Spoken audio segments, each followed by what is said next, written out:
बंजारन बहू। कमला एक बहुत स्वार्थी महिला है। उसने पैसों के लिए एक ऐसे इंसान से शादी की जो पहले से शादीशुदा और एक बच्चे का पिता भी था। कमला के पति को मरे हुए एक अरसा बीत गया है। अब वो अपने सौतेले बेटे वैभव के साथ रहती है। वैभव के दिल में अपनी माँ को लेकर इतना डर है कि वो अपनी माँ के सामने एक शब्द नहीं बोल पाता। उसकी माँ जो कहती है उसको सर झुकाकर वही मानना पड़ता है। वैभव, तुमने अभी तक घर का काम क्यों नहीं किया? तुमसे कितनी बार कहा है कि सूरज निकलने से पहले तुम घर की साफ सफाई पूरी कर दिया करो। वैभव कुछ नहीं बोलता, चुपचाप सर झुकाए अपनी माँ की बात सुनता रहता है। तभी पास में खड़ा नौकर सुखराम कहता है, मालकिन, वैभव बाबा को रात से तेज बुखार है, इसलिए वो सुबह जल्दी उठ नहीं पाए। उनके बदले मैं घर की साफ सफाई कर देता हूँ। इसे कोई बुखार नहीं है, मैं इसे अच्छी तरह से जानती हूँ। ये सब काम न करने के बहाने हैं। सुखराम काका, बोल दो इसे, सारे घर का काम यही करेगा, और इससे समय पर अपना काम पूरा नहीं किया तो इससे आज का खाना भी नहीं मिलेगा। मगर मालकिन, वैभव बाबा की सच में ही तबीयत खराब है, आप एक बार देख तो लीजिए। कमला बिना कुछ बोले वहां से चली गई और बेचारा वैभव तेज बुखार में भी काम करता रहा। कमला वैभव की शादी एक ऐसी लड़की से कराना चाहती थी जो अनपढ़ हो और कमला से इसी तरह डरे जिस तरह वैभव डरता है, ताकि वैभव की सारी जायदाद और धन दौलत उसकी मुट्ठी में रहे। लेकिन आज के जमाने में ऐसी लड़की मिलना मुश्किल है। कमला कार में यही सब कुछ सोचती जा रही थी कि तभी रास्ते में, अरे ड्राइवर, तुमने कार क्यों रोक दी? और ये इतना शोर कैसा? मैडम, आगे कुछ बंजारों का खेल चल रहा है, इसलिए भीड़ लगी है। मैं अभी भीड़ को साइड में करवाकर कार निकालता हूँ। ड्राइवर भीड़ को साइड करके कार निकालने की कोशिश करने लगा कि तभी कमला की नजर रस्सी पर चल रही एक फुलवा नाम की बंजारन पर पड़ी। क्यों ना मैं इस बंजारन की शादी वैभव से करा दूं? ये तो अनपढ़ लग रही है, मेरे पैरों तले दबकर भी रहेगी। मुझे अभी इसके माँ बाप से बात करनी होगी। ये सोचकर कमला ने उन बंजारों से बात की और उन्हें शाम को अपने घर बुलाया। फुलवा के माता पिता वहां उसे लेकर आ गए। उन्होंने इतना आलीशान घर पहले कभी नहीं देखा था। अच्छा हुआ आप लोग आ गए। देखिए, मुझे घुमा फिरा कर बात करने की आदत नहीं है, इसलिए सीधे सीधे मुद्दे पर आती हूँ। मुझे आपकी बेटी बहुत पसंद है। मैं अपने इकलौते बेटे की शादी आपकी बेटी फुलवा से कराना चाहती हूँ। इसके बदले में आप जो चाहो वो ले सकती हैं। तभी फुलवा की माँ कहती है, ये क्या कह रही है मैम साहब? कहीं आप हमारी गरीबी का मजाक तो नहीं उड़ा रही ना? आप मेरे बेटे से मिल लो। अगर आपको मेरा बेटा पसंद आता है तो मैं कल से ही शादी की तैयारी शुरू कर दूंगी।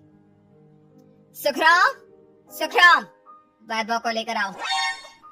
फुलवा अपनी माँ के कान में फुसफुसाती है, माँ, कहीं इस मेम साहब का छोरा पागल तो ना है?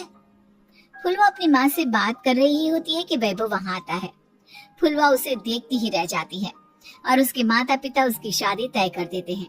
शादी वाले दिन किसी को फुलवा और वैभव की बेमेल विवाह की बात समझ में नहीं आती।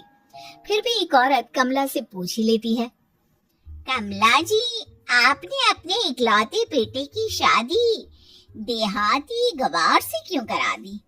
ये बंजारन आपके घर की बहू बनने लायक तो नहीं है। कम से कम अपने स्टेटस का ही ख्याल कर लिया होता। बहू तो अपने टक्कर की लाती, आपने तो बंजारन को ही बहू बना लिया। अब कमला को समझ में नहीं आ रहा था कि इस बात का क्या जवाब दे। वो कुछ देर चुप रही और सोच समझ कर कहती है, बहन जी, आपको तो पता है आजकल के बच्चे किसी की बात कहाँ सुनते हैं। मैं तो अपनी बहू एक पढ़ी लिखी और अपनी सोसाइटी की ही ढूंढ रही थी। लेकिन मेरे बेटे ने मेरे सामने इस बंजारन को लाकर खड़ा कर दिया। बोला कि मैं शादी करूंगा तो इसी से। अब भला मैं क्या करती, मुझे अपने बेटे के सामने झुकना ही पड़ा। कमला की ये बातें सुखराम भी सुन रहा था। उसने ये सारी बातें वैभव को जाकर बता दी। काका, मैं तो फुलवा को जानता भी नहीं, फिर माँ मेरे बारे में झूठ क्यों कह रही है? अरे बेटा, तुम कितने भोले हो, तुम्हें कुछ भी नहीं पता। तुम्हारे पिता अपनी सारी संपत्ति तुम्हारे नाम करके गए हैं। तुम्हारी माँ नहीं चाहती कि ये संपत्ति तुम्हें मिले, इसलिए उन्होंने तुम्हारी अनपढ़ लड़की से शादी करवाई ताकि तुम्हारी तरह वो भी अपने हक के लिए आवाज ना उठा सके। सुखराम काका, मैं क्या करूँ, आप ही बताओ। माँ के सामने आते ही मेरे हाथ पैर कांपने लगते हैं। मैं माँ को कुछ भी नहीं कह पाता। वे दोनों बात कर ही रहे थे कि अचानक कमला वहां गई। कमला को देखकर दोनों घबरा गए। तुम दोनों फिर कभी बातें कर लेना, अभी फेरों का समय हो गया है, चलो जल्दी आओ। इस तरह फुलवा और वैभव की शादी हो गई। अगले दिन कमला ने फुलवा को बुलाया और उसे नसीहत देने लगी। देख बंजारन, तुझे मैंने अपनी बहू बना तो लिया है, लेकिन तुझे इस घर में आँख कान मुंह बंद करके रहना होगा। घर का काम कर और अपने पति से मतलब रख, समझी? कमला का ऐसा रवैया फुलवा को बिल्कुल समझ में नहीं आया। उसने वैभव से इस बारे में बात की। सुनिए ना, माँ जी ने जिस तरह मुझसे बात की मुझे अच्छा नहीं लगा। शादी से पहले तो वो मुझसे बहुत अच्छे से बात कर रही थी, लेकिन शादी के बाद उन्हें क्या हो गया? तुम ज्यादा मत सोचो, जैसा माँ कहती है वैसा ही करो। ये कहकर वैभव वहाँ से चला गया। अगले दिन वैभव को घर के नौकरों की तरह काम करता देख फुलवा को बहुत हैरानी हुई। फुलवा ने इस बारे में सुखराम काका से बात की तो सुखराम काका ने फुलवा को सारी बात बता दी। अब फुलवा को समझ में आ गया कि उसकी सास ने एक बंजारन को बहू क्यों बनाया। एक दिन वैभव घर का काम कर रहा था, तभी उससे कांच की प्लेट टूट गई। किसने गिराई ये कांच की प्लेट? वैभव को वहां खड़ा देख कमला ने छड़ी से उसे मारना शुरू कर दिया। उसके पैर में कांच चुभ गया और खून बहने लगा, लेकिन फिर भी कमला उसे मारे जा रही थी। ये देखकर फुलवा ने कमला के हाथ से छड़ी छीन ली और तोड़कर फेंक दी। बंजारन, तेरी इतनी हिम्मत, तूने मेरे हाथ से छड़ी छीनी? कमला फुलवा को थप्पड़ मारने ही वाली थी कि फुलवा उसका हाथ पकड़ लेती है।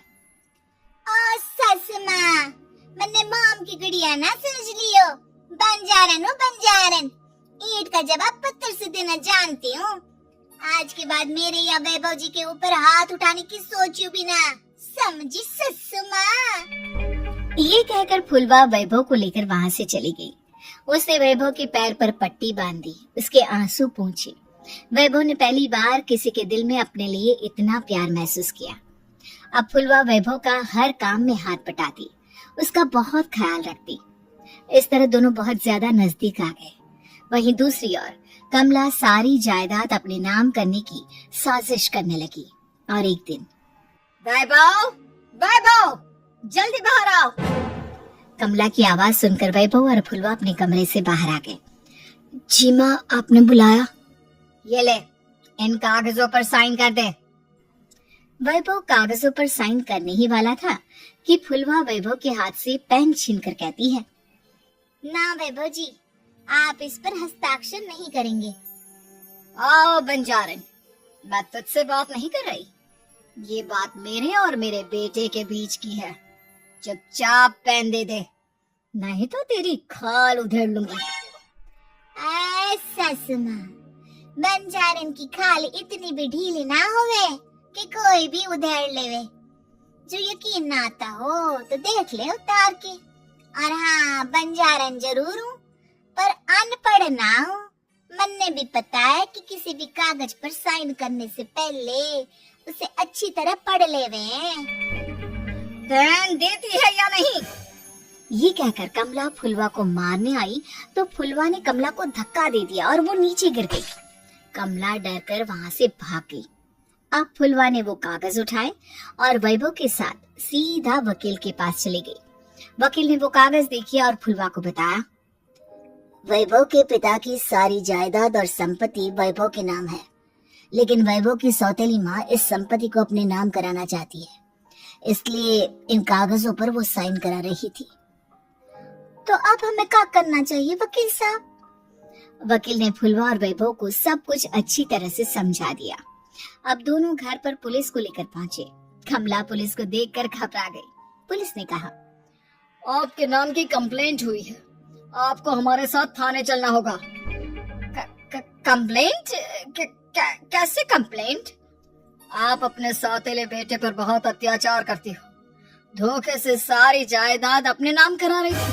अब नहीं इंस्पेक्टर साहब, जरूर ये मेरी बहू की कोई साजिश है, इसने एक गलत कंप्लेंट की है। मैडम, शिकायत आपकी बहू ने नहीं बल्कि आपके बेटे वैभव ने की है। कमला वैभव का नाम सुनकर दंग रह गई। जिस बेटे ने कभी उसके सामने सर नहीं उठाया था, आज वही बेटा उसके सामने पुलिस को ले आया है। वैभव, तुम्हारी इतनी हिम्मत कि तुम पुलिस को ले आए? हाँ माँ, मैं लाया हूँ पुलिस को, और मेरे अंदर इतनी हिम्मत कभी ना आती अगर फुलवा मेरा साथ ना देती। आपने बंजारन बहू को लाकर अपने ही पैर पर कुल्हाड़ी मारी है माँ। मैडम, आपकी बात खत्म हो गई हो तो चलो हमारे साथ। वैभव, मुझे माफ कर दो, मुझे थाने मत भेजो। आज के बाद मैं तुम्हें कभी नहीं मारूंगी, तुम्हें कभी परेशान नहीं करूंगी, मुझे माफ कर दो। वैभव अपनी कंप्लेंट वापस ले लेता है और पुलिस वहां से चली जाती है। वैभव अपनी सौतेली माँ से कहता है, मैंने पुलिस को वापस तो भेज दिया है, लेकिन मैं आपको माफ नहीं कर सकता। आपने बचपन से आज तक कभी मेरे सर पर हाथ नहीं रखा, हमेशा मुझे मारती रही, नौकरों की तरह बर्ताव करती रही। आप इस घर में नहीं रह सकती, चली जाइए यहाँ से। कमला घर छोड़कर चली गई और सड़क किनारे खड़ी होकर सोचने लगी, काश मैंने वैभव को माँ की तरह प्यार किया होता तो आज मैं इस तरह से बेसहारा ना हो जाती।